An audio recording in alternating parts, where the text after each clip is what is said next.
जय हिंद दोस्तों, स्वागत है आपका और एक नए वीडियो में और एक नए टॉपिक के साथ। तो चलिए दोस्तों, पहले वीडियो स्टार्ट करते हैं। आशा करेंगे पसंद आएगा। पसंद आए तो लाइक और शेयर जरूर से कर दीजिएगा और चैनल पर पहली बार आए सब्सक्राइब नहीं किया तो सब्सक्राइब जरूर से कर दीजिए। चलिए स्टार्ट करते अहलन मोदी मिली बोलिए अहलन Modi please welcome our beloved leaders the Prime Minister of India our beloved Modi ji। भारतीय समुदाय ने इस कार्यक्रम को आयोजित करवाया है। अबू धाबी के स्पोर्ट्स सिटी स्टेडियम में इस कार्यक्रम का आयोजन किया गया है। जिस तरह की तस्वीरें हमने आपको दिखाई, लगभग 65,000 से ज्यादा लोग इस कार्यक्रम को सुनने के लिए पहुंचे। अभी तो ये अहलन मोदी जिसे कहते हैं ना कि एक इवेंट हो रहा है। अहलन जारी बात है, एक अरबी वर्ड है, तो वेलकम मोदी। ठीक है जी। आप लोगों के बीच आया हूं तब हमेशा लगा है कि जैसे मैं अपने ही घर में आया हूं, अपने ही परिवार के ही सदस्यों के साथ मैं मिलने आया हूं। ऐसा मैं हमेशा अनुभव कर रहा हूं और हमारे संबंधों की गहनता ऐसी है, पिछले 7 महीने में हम 5 बार मिले हैं। ये शायद बहुत रेयर होता है। और पूरे मिडल ईस्ट से, पर्टिकुलरली यूएई पूरे से जो लोग हैं इधर आ रहे हैं। मैंने पूरी दुनिया में there is no one single leader as popular जो किसी दूसरे मुल्क में जाके अपने लोगों से, जिसे कहते हैं ना, खिताब करे, और वो भी stadiums के अंदर। There is no to the Zayed Sports Center there where he is going to be addressing the big diaspora event. भारतीय वजीर आज़म वहां गए हैं, ये दुरुस्त बात है। और यूएई ने पहली बार तारीख में एक मंदिर भी तामीर करने की इजाजत दी है। 7वां दौरा उनका ये यूएई का है, दूसरा दौरा कतर का है। और इसमें भी जाके जब वो मंदिर का इफ्तिताह करेंगे तो उसको क्रेडिट दिया जाएगा, उसका क्रेडिट दिया जाएगा। यूएई और भारत के लिए आज एक बहुत बड़ा दिन है, क्योंकि दोनों देशों के बीच रिश्तों के लिए आज एक नया अध्याय है। अहलन मोदी यानी कि हेलो मोदी। जय हिंद दोस्तों, प्रधानमंत्री नरेंद्र मोदी जी का बहुत ही भव्य स्वागत किया गया यूएई में। और हो भी क्यों ना, यूएई में 28 लाख से ज्यादा भारतीय रहते हैं, 26 से 28 लाख। और कई आंकड़े तो ये कहते हैं कि यूएई के लोकल लोग से ज्यादा भारत के लोग हैं यूएई में। और कई आंकड़े ये भी कहते हैं कि यूएई की अर्थव्यवस्था में लोकल लोगों से ज्यादा भारतीय योगदान देते हैं। तो अगर उनके देश का प्रधानमंत्री आया है तो क्यों ना भव्य स्वागत हो। लेकिन पाकिस्तान जैसे देश इस पे जले हुए हैं, और पाकिस्तान तब और जल गया और शिकायत भी कर डाली यूएई से जब अहलन मोदी नाम का शो ऑर्गेनाइज हुआ। अहलन मोदी शो में दोस्तों प्रधानमंत्री नरेंद्र मोदी जी जायद क्रिकेट स्टेडियम में स्पीच देंगे 50,000 से ज्यादा भारतीय को जो यूएई में रहते हैं।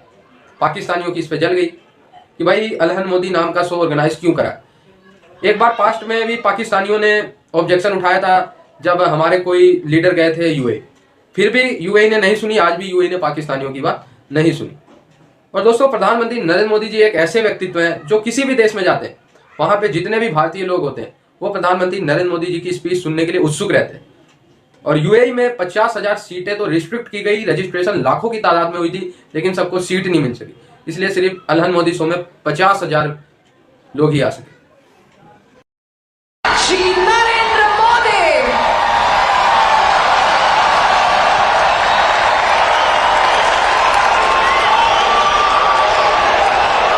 का दिन ऐतिहासिक बनाएंगे, आज का दिन ऐतिहासिक बनाएंगे। ऐलान मोदी।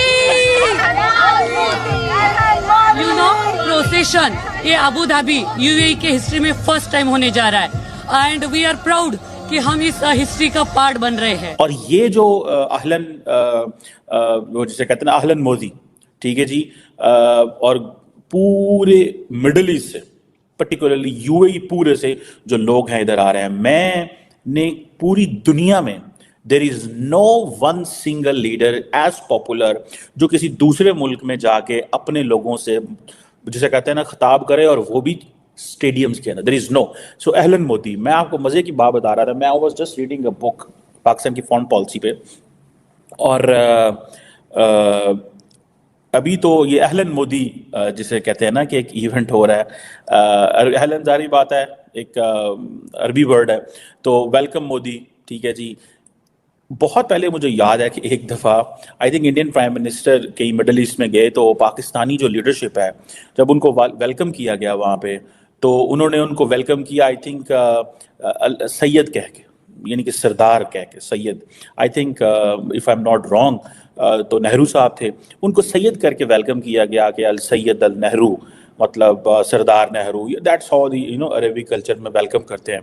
तो पाकिस्तान ने शोर डाल दिया, उन्होंने कहा जी आपने उनको सैयद क्यों कहा है, और पाकिस्तानियों ने कहा अच्छा ये तो हिंदू हैं, आपने हिंदुओं को सैयद कह दिया है, और सैयद तो और होते हैं। But later on the people didn't know in Pakistan कि भाई Syed is a vocabulary for a word sardar, it means badshah, it means honourable, it means बड़ा, इस तरह के इसके मीनिंग्स हैं मिलते जुलते। तो अभी फिर ये जो वो आ रहा है अहलन मोदी, अब बहुत सारे लोग समझेंगे वो एक लफ्ज़ बोलते हैं अहलन वसहलन, एक लफ्ज़ बोला जाता है अरबी के अंदर। अब पाकिस्तानी क्योंकि समझते थे कि ये जो अरबी है ये इस्लामी ज़ुबान है, ठीक है, दे डिडंट नो कि ठीक है बहुत सारा जो हमारा कुरान पाक है सारे का सारा अरबी में आया है, but that doesn't mean that कि ये इस लैंग्वेज में और बात नहीं की जा सकती, या और मुल्कों के लिए और लोगों के लिए ऐसी चीज़ें नहीं हो सकती। सो प्राइम मिनिस्टर मोदी जो है उनको जिसे कहते हैं ना वो ये कर रहे हैं, अब कायम करना पड़ेगा, और सब मुल्क कायम करते हैं। तो मोदी साहब का इनिशिएटिव अच्छा है, लेकिन पाकिस्तान को इस पर परेशान होने की जरूरत नहीं है। अब बताइए कि एहतियात से जायजा लेने की और आगे कदम बढ़ाने की जरूरत है। इसमें देखिए पहली बात तो यह है कि हर मुल्क को यह हक हासिल है कि वो दूसरे मुल्क से अपने ताल्लुकात रखे। इंडिया जो है और यूएई दोनों आजाद मुमालिक हैं, वो एक दूसरे से अपने ताल्लुकात बरकरार रख सकते हैं। मगर ये बात कुछ इस तरह भी कही जा रही है इंडियन प्रेस में कि शायद इंडिया को ऐसी उम्मीद हुई है कि सिक्योरिटी काउंसिल में मुस्तकिल नशिस्त के लिए अभी को वादा लिया गया है कि वोट उसको कहा जा रहा है, लेकिन अभी इसकी तस्दीक नहीं हुई। जो इन्वेस्ट कर सकते हैं इंडिया में, उन्होंने कहा $75 बिलियन के करीब सरमायाकारी इंडियन इंफ्रास्ट्रक्चर इन्वेस्टमेंट फंड के तहत, ठीक है ना, करेंगे। यानी कोई एक साल एक जगह एक दिन में, एक महीने में या साल में तो नहीं होगी। पाकिस्तान जो है यूएई वहां भी बड़ी दिलचस्पी रखता है, यहाँ उसने बहुत सी सरमायाकारी की भी है।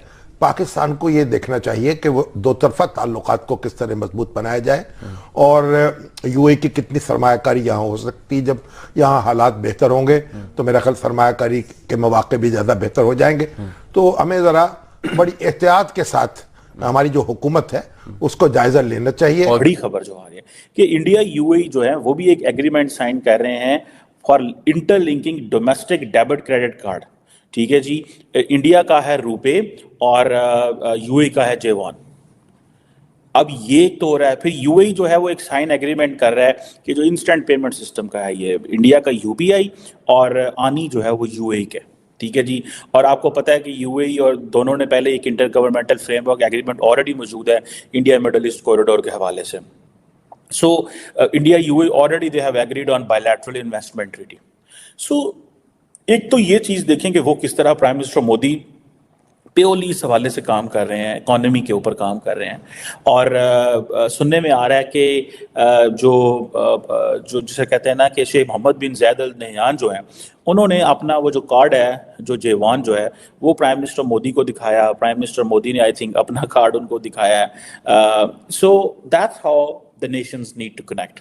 ये है वो चीज़ें कि अब इंडिया का रुपे कार्ड जो है वो यूएई में चलेगा, ठीक है जी।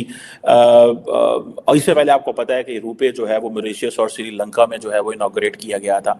सो remember that kind of an access is needed. So prime minister Modi is not just going purely for a religious tourism नहीं है ये उनकी, या ये कोई रिलीजियस वेंचर नहीं है, या कोई ये उनका कोई रिलीजियस वो अपने वो नहीं करने जा रहे।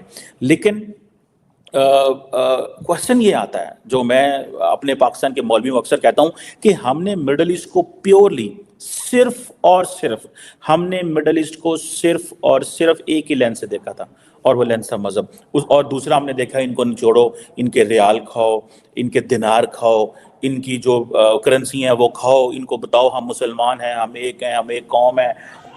तो दोस्तों पाकिस्तानियों की जलन ऐसे जारी रहेगी, ये जल के राख हो जाएंगे। लेकिन प्रधानमंत्री नरेंद्र मोदी जी के नेतृत्व में जो भारत का इन्फ्लुएंस है, जो कि बहुत पहले ही होना चाहिए था, वो अब धीरे धीरे दुनिया में स्थापित हो रहा है। दोस्तों आज से 10 साल पहले, आज से 20 साल पहले भी हम भारतीय इतने ही हार्ड वर्किंग थे, विदेशों में जा जाके काम करते थे और बहुत पीसफुली काम करते थे।